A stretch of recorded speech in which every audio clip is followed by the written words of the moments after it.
नमस्कार, जय श्री राधे। आज आप लोगों के बीच मैं बहुत ही महत्वपूर्ण टॉपिक लेके आया हूं, जिसका नाम है राष्ट्रीय ग्रामीण स्वास्थ्य mission, NRHM, national rural health mission. क्योंकि आप लोगों को ये पता होगा कि आपके सिलेबस में जो पोषण स्वास्थ्य पहला पार्ट है, पोषण स्वास्थ्य जो पहला पार्ट है, जो 55 नंबर का कुल आने वाला है, उसमें आप लोगों ने देखा है कि जो स्वास्थ्य के विभिन्न कार्यक्रम, राष्ट्रीय कार्यक्रम है, उसमें दो योजनाएं स्पेशल तौर पे दी गई हैं। वो दो योजनाएं कौन कौन सी हैं? पहली है NRHM और दूसरी है ICDS। इन में दोनों में से हम आज NRHM पढ़ेंगे और दोनों से कुल मिलाकर के 6 नंबर के प्रश्न आएंगे। ये हमारे सिलेबस में दिया हुआ है।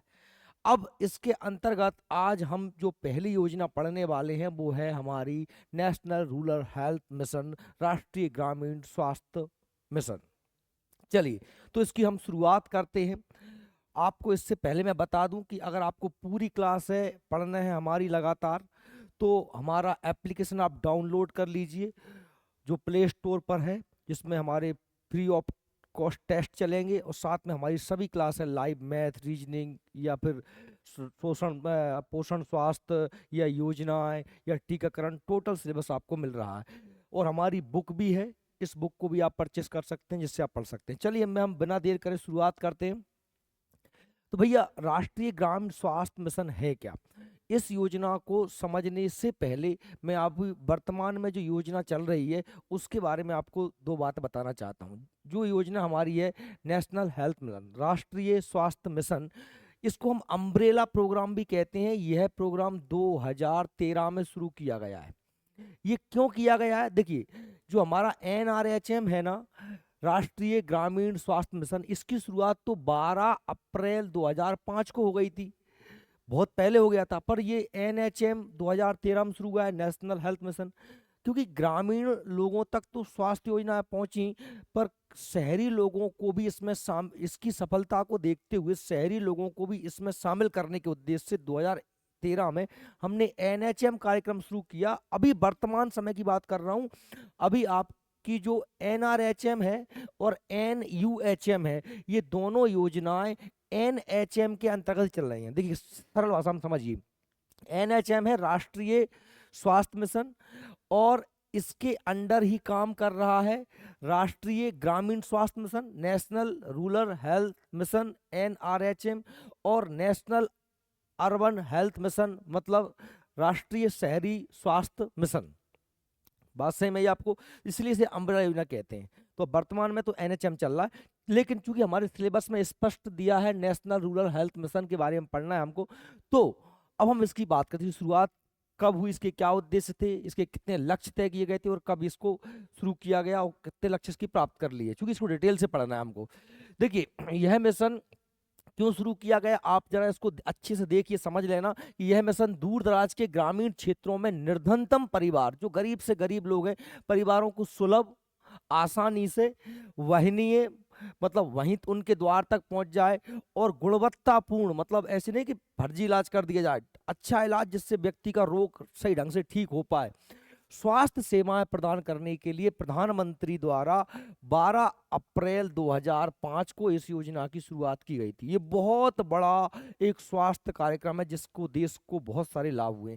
अब देखिए, 12 अप्रैल 2005 ये तारीख वेरी मोस्ट हो जाती है, आपको इसे अच्छे से याद करना है। 12 अप्रैल 2005 को NRHM शुरू किया गया है। अच्छा, अब यहां से एक प्रश्न और बन सकता है। वो प्रश्न क्या बनेगा? वो प्रश्न बनेगा कि भैया ये किस पंचवर्षीय योजना में शुरू हुई? तो ये आप याद रख लेना, ये 10वीं पंचवर्षीय योजना में शुरू हुई, 10वीं पंचवर्षीय योजना में। ठीक है, इसको आप याद रख लेना। ठीक है, चलिए, अब हम बात करते हैं इसकी आगे कि हमने हमेशा ये देखा कि शहरों में तो हॉस्पिटल हैं अच्छे अच्छे, तो लोगों को इलाज आसानी से हो जाता है, जरा सा कुछ हो जाए व्यक्ति शहर को ही भागता है। तो ग्रामीण क्षेत्रों में स्वास्थ्य सेवाएं नहीं थी। तो प्रायः यह देखा जाता है कि सरकार द्वारा चलाई जाने वाली विभिन्न स्वास्थ्य योजनाएं शहरी क्षेत्र तक ही सीमित रह जाती हैं, और इसी उद्देश्य से ग्रामीण क्षेत्रों में निवास कर रहे लोग इन योजनाओं का आसानवित लाभ नहीं उठा पाते। जितना उन्हें लाभ उठाना चाहिए वो नहीं उठा पाते। सरकार द्वारा चलाई जाने वाली विभिन्न लाभकारी स्वास्थ्य योजनाओं का ग्रामीण क्षेत्रों में रह रहे जन जन तक पहुंचना सुनिश्चित करना इस मिशन का मुख्य उद्देश्य था। इसके तहत आपने देखे प्राथमिक स्वास्थ्य केंद्र गांव में बहुत सारे खोले गए। चलिए, तो आगे हम इसकी बात करें कि भाई हमारा टारगेट क्या था। हमारा टारगेट था कि गांव के प्रत्येक व्यक्ति तक स्वास्थ्य योजना आसानी से पहुंचे, लोग स्वस्थ रह सकें, क्योंकि सरकार के मुख्य दायित्व यही होते हैं, शिक्षा, स्वास्थ्य और रोजगार। ठीक है, तो हमारा जो टारगेट था, इस टारगेट को प्राप्त करने के लिए गांव गांव में आशा कार्यकर्ता की नियुक्ति की गई। अच्छा, प्रारंभ में इस कार्यक्रम की अवधि चूंकि हमने 7 वर्ष की रखी थी, जो 2005 में शुरू हुआ था और 2012 में इसको खत्म होना था, पर हमने इसको 2020 तक बढ़ा दिया था। अब इसको पुनः बढ़ा दिया गया, तो जिसे बाद में बढ़ाकर 2020 तक कर दिया गया था। इसके तहत लगभग 10 लाख कार्यकर्ता जो है 10 लाख कार्यकर्ताओं को नियुक्त होना था, लेकिन उनमें लगभग 8 लाख तो अकेली आशा कार्यकर्ता नियुक्त होना था। अब आशा कार्यकर्ता क्या होती है, तो देखिए, आशा से आपको बिल्कुल पूरे तरीके से इसका पूरा परफॉर्म आपको याद होना चाहिए। एक तो इसका फुल फॉर्म क्या है, देखिए, आशा, ASHA, इसका फुल फॉर्म क्या है, एक्रेडिटेड सोशल हेल्थ एक्टिविस्ट। इसको आप अच्छे से याद कर लेना कि आशा का फुल फॉर्म क्या है। अच्छा, आशा कौन है, क्या काम है आशा का, देखिए पढ़ते हैं। आशा वस्तुतः राष्ट्रीय ग्रामीण स्वास्थ्य मिशन के अंतर्गत कार्यरत कार्यकर्ता को कहा जाता है, कि राष्ट्रीय ग्रामीण स्वास्थ्य मिशन के तहत जो कार्यकर्ता बनाया जाएगा उसे क्या कहेंगे, आशा कहेंगे। NRHM के अंतर्गत प्रत्येक गांव को एक प्रशिक्षित, जिसको ट्रेनिंग दी गई है, और सामुदायिक स्वास्थ्य कार्यकर्ता उपलब्ध कराने का प्रावधान है। हमने इस कार्यक्रम में ये प्रावधान किया था कि भाई एक प्रशिक्षित कार्यकर्ता होगी, और यह कार्यकर्ता आशा उसी गांव की एक महिला होनी चाहिए, जिस गांव में यह नौकरी करेगी उसी गांव की होनी चाहिए, जिसने कम से कम कक्षा 8वीं पास की हो, और उसे फिर ट्रेनिंग दी जाती है, शिक्षा प्राप्त की हो। आशा कार्यकर्ता महिला समुदाय में स्वास्थ्य के प्रति जागरूकता बढ़ाने एवं उपलब्ध स्वास्थ्य सुविधाओं को बेहतर प्रयोग व उत्तरदायित्व को सुनिश्चित करती है। अब आशा कार्यकर्ता के बहुत सारे काम होते हैं। ग्रामीण में जो गर्भवती महिलाएं हैं उनकी टीकाकरण की लिस्ट वगैरह देखना, टीका लग गए हैं नहीं लगे हैं, शिशुओं की देखभाल, कुपोषण तो नहीं हो रहा, मतलब स्वास्थ्य सेवाओं को ये जन जन तक पहुंचाते हैं, लोगों को जागरूक करते हैं आशा कार्यकर्ता। तो एक बार फिर से इनका पढ़ लेना, एक्रेडिटेड सोशल हेल्थ एक्टिविस्ट, आशा का फुल फॉर्म, और यह राष्ट्रीय ग्रामीण स्वास्थ्य मिशन के तहत एक कार्यकर्ता है जो हर गांव में नियुक्त होगी। ठीक है, चलिए, अब इस मिशन का मुख्य घटक क्या है भाई। मुख्य घटक मतलब, घटक का मतलब होता है अंग। इसमें कौन कौन होंगे, तो देखिए, सरकार द्वारा चलाई जा रही स्वास्थ्य योजनाओं के ग्रामीण क्षेत्रों में रह रहे जन जन तक पहुंचाना सुनिश्चित करने के लिए क्या बनाई जाएगी, एक आशा नियुक्त की जाएगी। ठीक है, अच्छा, और क्या बनाए जाएंगे, बेहतर स्वास्थ्य सेवाओं क्रियान्वयन हेतु उपकेंद्र, सब सेंटर खोले जाएंगे, उप स्वास्थ्य केंद्र वगैरह, और प्राथमिक स्वास्थ्य केंद्रों को भी मजबूत किया जाएगा। इनमें बेड की व्यवस्था, अगर कोई व्यक्ति आ जाए तो प्राथमिक चिकित्सा तुरंत मिल जाए, तुरंत उसको रेफर करके तो प्राथमिक स्वास्थ्य केंद्रों में भेज दिया जाए, और वहाँ पर भी इतनी क्षमता हो कि अगर ज़्यादा से ज़्यादा मरीज आ जाए तो उनके लिए अधिकतम बेडों की व्यवस्था कर पाए हम।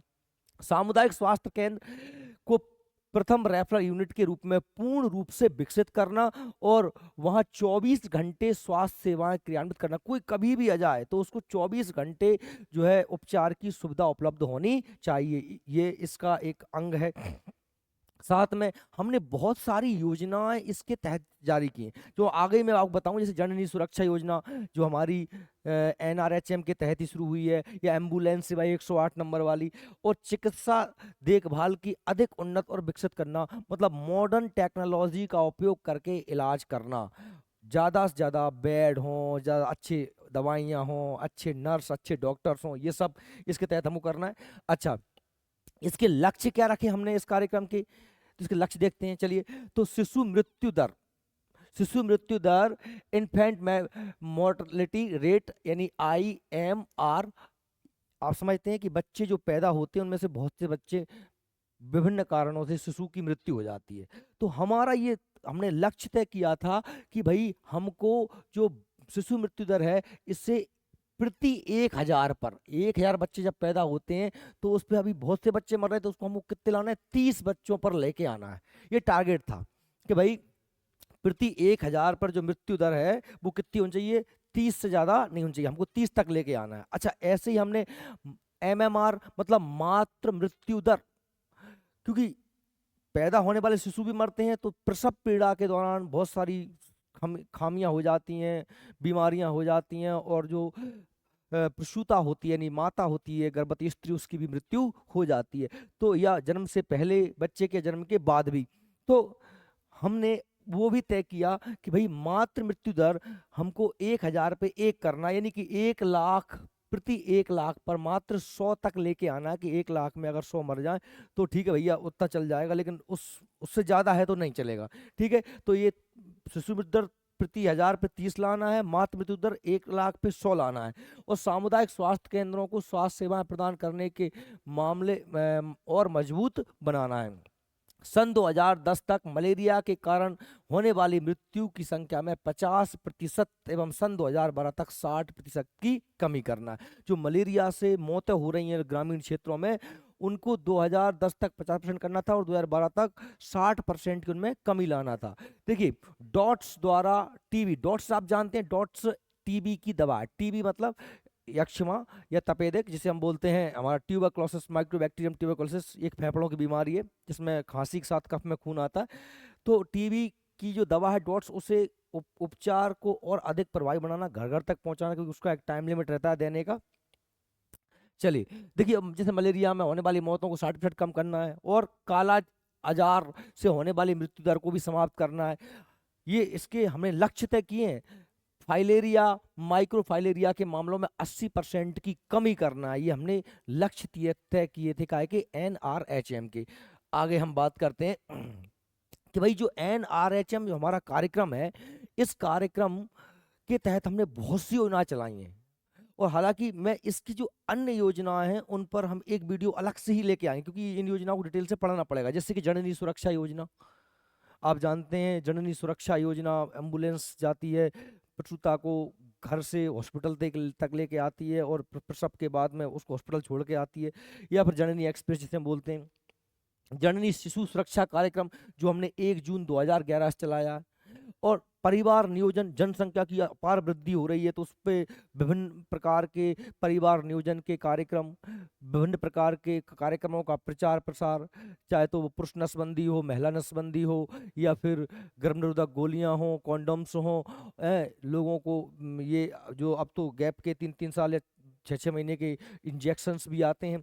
और राष्ट्रीय एम्बुलेंस सेवा 108 नंबर डायल करो और तुरंत जो है आप अपना किसी भी व्यक्ति को हॉस्पिटल भेजने की ऐसे सुविधा मिलती है। देखिए, ये मैं आपके लिए NRHM का एक शॉर्ट वीडियो लेके आया था, और NRHM के बारे में हम इसके अलावा एक वीडियो और लेके आएंगे।